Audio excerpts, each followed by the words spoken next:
جو وارث سے محروم ہو جاتے ہیں، یہ اگر احساس ذمہ داری پکڑ جائیں تو پھر یہ قوموں کی قیادت کرتے ہیں، پھر یہ بہت بڑے جانباز ثابت ہوتے ہیں، پھر یہ اپنے گھر گھرانے کا نہیں، یہ ملتوں کے، قوموں کے لیے مشعل راہ بنتے ہیں۔ لیکن شرط یہ ہے کہ ہم ان کے لیے اپنے دلوں کو کشادہ کریں، سینوں کو وسیع کریں۔ غریبوں کا بھی دل نہیں کرتا غریبوں سے دوستی کرنے کو، وہ بھی کسی تگڑے بندے سے۔ غریب 3-4 غریب مل کے ایک غریب کی مدد کرنی شروع کرے نا، تھوڑی تھوڑی، تو ہمیں وزیروں، مشیروں، ایم پی، ایم این اے کی ضرورت ہی نہ رہے۔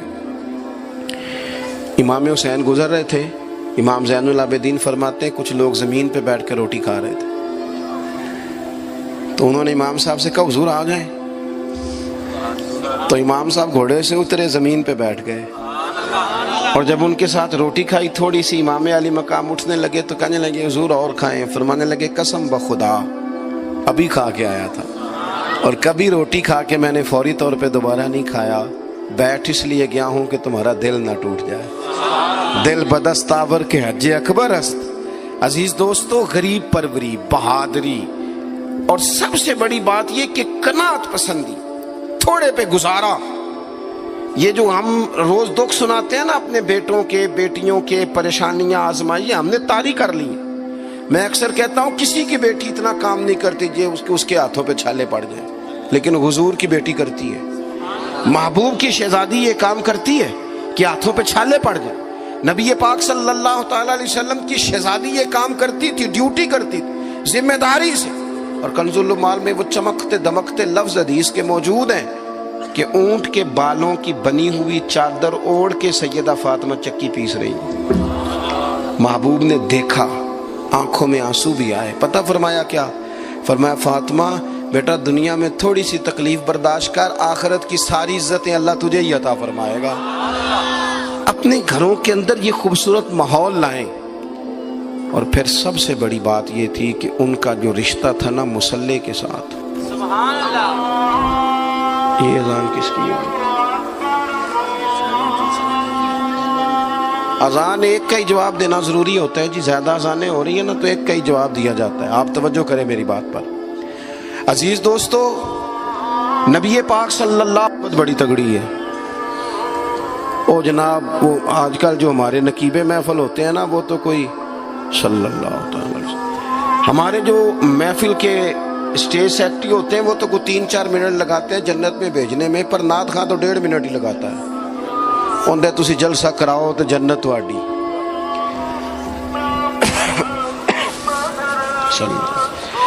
یاد رکھیں کہ نسبت کی مضبوطی ایک بڑی عظمت ہے، اللہ والوں کی نسبت بڑی چیز ہے، اور خدا دے یہ دولت تو یہ بڑی چیز ہے، یہ بڑی چیز ہے۔ یاد رکھ لیں میرے عزیز کہ جب آپ کا رشتہ اگر نسبت تگڑی ہے تو عبادت کرنے سے تو اور تگڑی ہو جائے گی، مصلی پہ بیٹھنے سے تو اور مضبوط ہو جائے گی۔ آپ نبی پاک علیہ السلام کے گھرانے کا ترک دیکھیں تو وہ عبادت سے بڑا ان لوگوں کا شغف ہے، اللہ اللہ کرنے سے بڑا ذوق ہے۔ ہم نا پہلے بھی کمزوریاں کافی تھی، پر جب سے موبائل آیا نا، یہ موبائل تسبیح کی جگہ پہ آیا ہے، ہاتھوں میں تسبیحیں ہوتی تھی جہاں موبائل آئے۔ مصلی کی عبادت، ریاضت کمزور کر لی ہم نے۔ رسول پاک صلی اللہ علیہ وسلم کا اپنا طریقہ یہ تھا کہ حضرت عائشہ صدیقہ رضی اللہ تعالیٰ عنہ فرماتی ہیں کہ حضور نے ساری رات نماز پڑھی اور قدم شریف میں ورم آ گیا۔ کبھی آیا ہمارے پہ پیروں میں ورم عبادت کر کے؟ ساری رات نماز پڑھی، قدمین شریفین میں ورم آ گیا، اور جب قدموں میں ورم آ گیا نا تو فرماتی ہیں میں نے عرض کی یا رسول اللہ آپ کے تو صدقے اللہ اگلے پچھلوں کے گناہ معاف کرے گا، اور آپ اس قدر زیادہ آہوزاری کرتے ہیں۔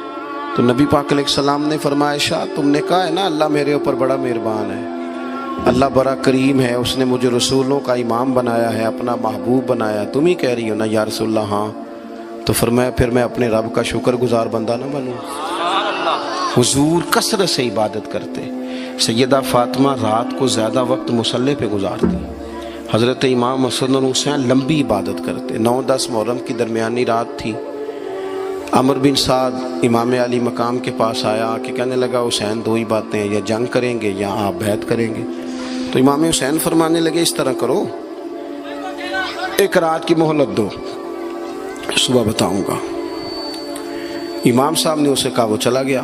حضرت عباس بن علی، یہ حضرت علی کے صاحبزادے ہیں، میدان کربلا میں حضرت مولا علی کے 4 اور بیٹے بھی شہید ہوئے، ایک حضرت عباس، ایک حضرت ابو بکر بن علی، ایک حضرت عمر بن علی، ایک حضرت عثمان بن علی۔ یہ نام دیکھو کیسے شاندار، اور یہ نام حضرت علی نے نام رکھے اپنے یاروں کے نام پہ، ہم نام رکھے۔ خلفائے ثلاثہ سے عقیدت بتاتی ہے ان کی کتنی۔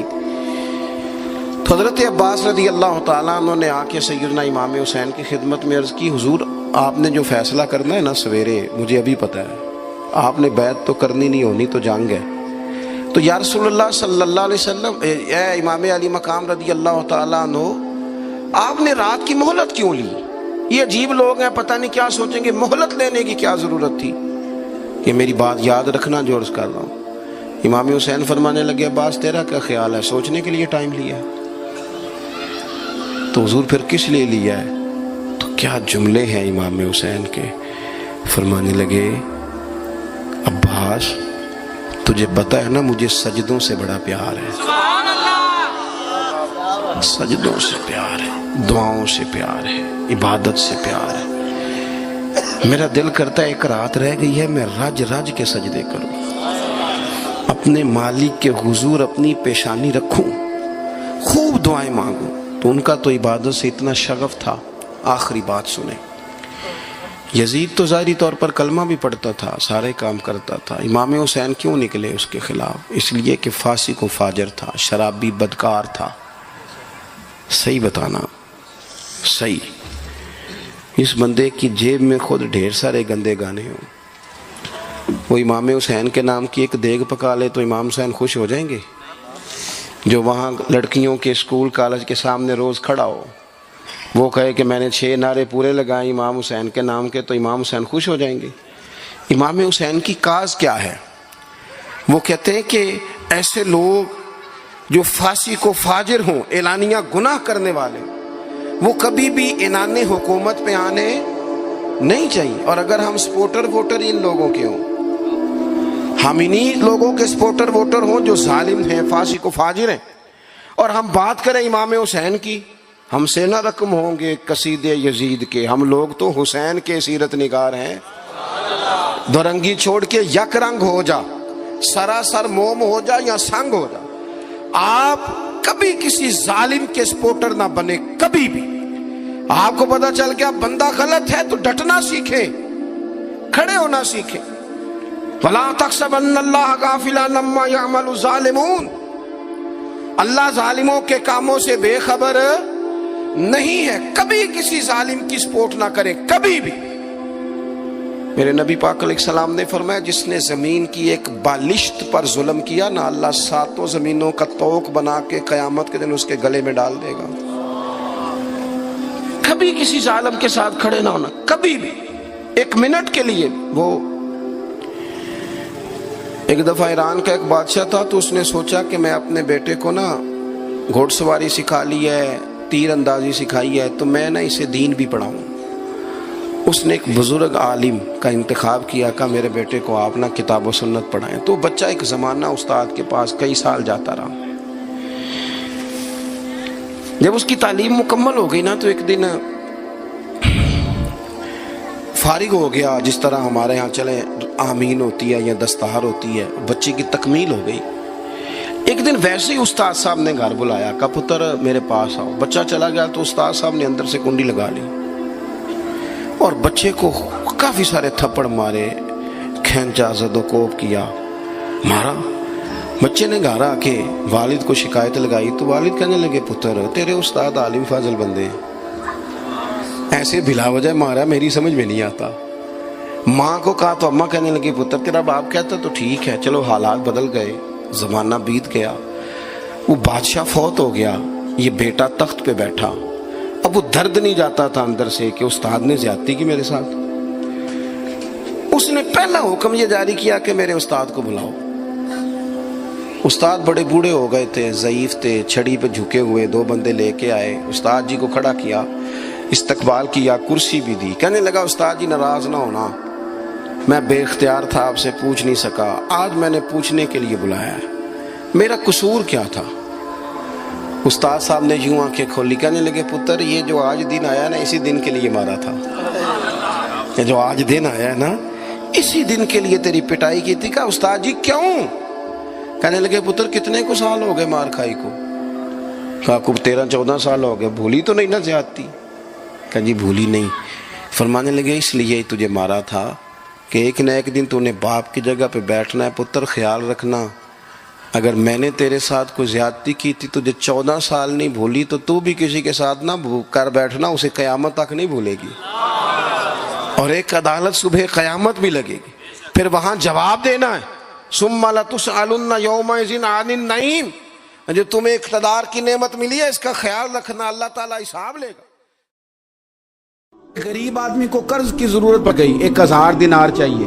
میں کہہ چکا ہوں کہ درہم چاندی کا ہوتا تھا، دینار سونے کا، اب 1000 دینار لینا ہے۔ تو جس بندے سے اس نے کہا، اگرچہ وہ نیک بندہ تھا، اس نے کہا یار 1000 دینار دے دو، تو کہنے لگا کوئی گواہ ہے تیرے پاس؟ وہ کہنے لگا غریبوں کا گواہ کون ہوتا ہے؟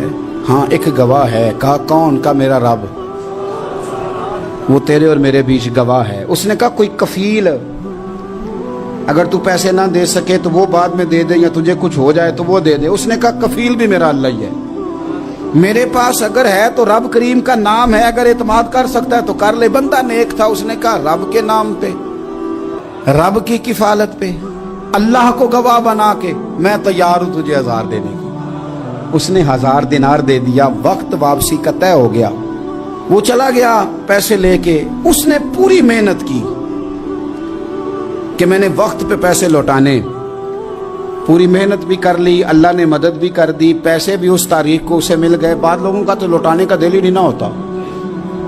فرمایا حدیث پاک میں کہ تو لوٹانے کا ارادہ کر، رب تیری مدد بھی فرمائے گا۔ لیکن یہاں بہت سارے لوگ کہتے ہیں خیر ہے، ارادہ ہی نہیں، تو پھر جس طرح کا بندے کا گمان ہو رب بھی اسی طرح کا معاملہ فرماتا ہے۔ اس نے پیسے جمع بھی کر لیے اور واپس دینے کو تیار بھی ہو گیا، لیکن رستہ بحری جہاز کا تھا، کشتی کا تھا، دریا کے رستے واپس آنا تھا۔ اب وہ جب آ گیا دریا کے کنارے تو بڑی کوشش کی، پر وہاں اسے کوئی کشتی نہیں ملی۔ وقت پہ پیسے لوٹانے ہیں، سفر کرنا ہے، اب سواری میسر نہیں ہے۔ سوچ سوچ کے پریشان تھا کہ میں نے تو اللہ کے نام پہ لیے۔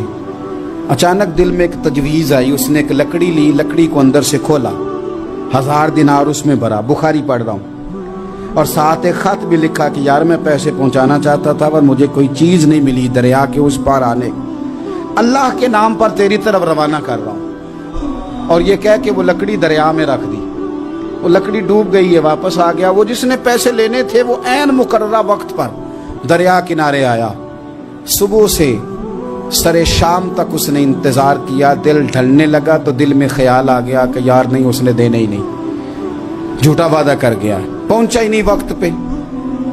اب جب واپس لوٹنے لگا تو اچانک دریا میں ایک لکڑی تیرتی ہوئی دکھائی دی، کہنے لگا لے جاتا ہوں، شام کو روٹیاں پکانے کے کام آئے گی، ایندھن بنا کے جلا لوں گا، ہنڈیا پک جائے گی۔ لکڑی اٹھا کے جلانے کے لیے گھر لایا، گمان تھا کہ وہ نہیں آیا وعدہ کر کے، اللہ کو کفیل اور وکیل بنا کے اور گواہ بنا کے پھر بھی نہیں آیا۔ لکڑی لے کے گھر گیا، بخاری ہے، اور جب اس کو چیرا نہ کہ میں اس کی آگ جلاؤں گا، کھولا تو اندر سے 1000 دینار بھی نکل آیا، خط بھی نکل آیا۔ اب ذرا سمجھنا، اس کے دل میں بات کس نے ڈالی کہ تو لکڑی میں پیسے ڈال دے؟ اللہ نے۔ اس بندے کو مقررہ وقت پہ کنارے بھیجا کس نے؟ لکڑی صرف اسی کے ہاتھ آئی تو یہ بندوبست کیا کس نے؟ اللہ نے۔ گھر جا کے چیری تو پیسے بائی حفاظت اس تک پہنچائے کس نے؟ تو پھر ہمیں بھی توجہ اللہ کی جانب ہی کرنی چاہیے، ہمارے پہ دل کی توجہ رب کی طرف ہی ہونی چاہیے نا، ہمیں ادھر ادھر جانے کی، دیکھنے کی، بندوں پر غور کرنے کی ضرورت کیا ہے؟ وہ پیسے پہنچ گئے، یہ وہاں اپنی جگہ پہ پریشان تھا، اس نے 1000 دینار اور جمع کیا۔ پھر دوبارہ ایک دن دریا کنارے آیا، کشتی مل گئی، بیٹھ کے اپنے اس بھائی کے پاس آیا، کہنے لگا دیکھنا مجھ پر بدگمان نہ ہونا، پیسے اس تاریخ کو بھی جمع کر لیے تھے، دریا پہ آیا تھا پر کشتی نہیں ملی تھی، پھر میں نے نا لکڑی میں ڈال کے خط ڈال کے تیری طرف بھیج بھی دیے تھے، لیکن آج میں پھر لے کے آ گیا ہوں۔ وہ کہنے لگا خوش ہو جا،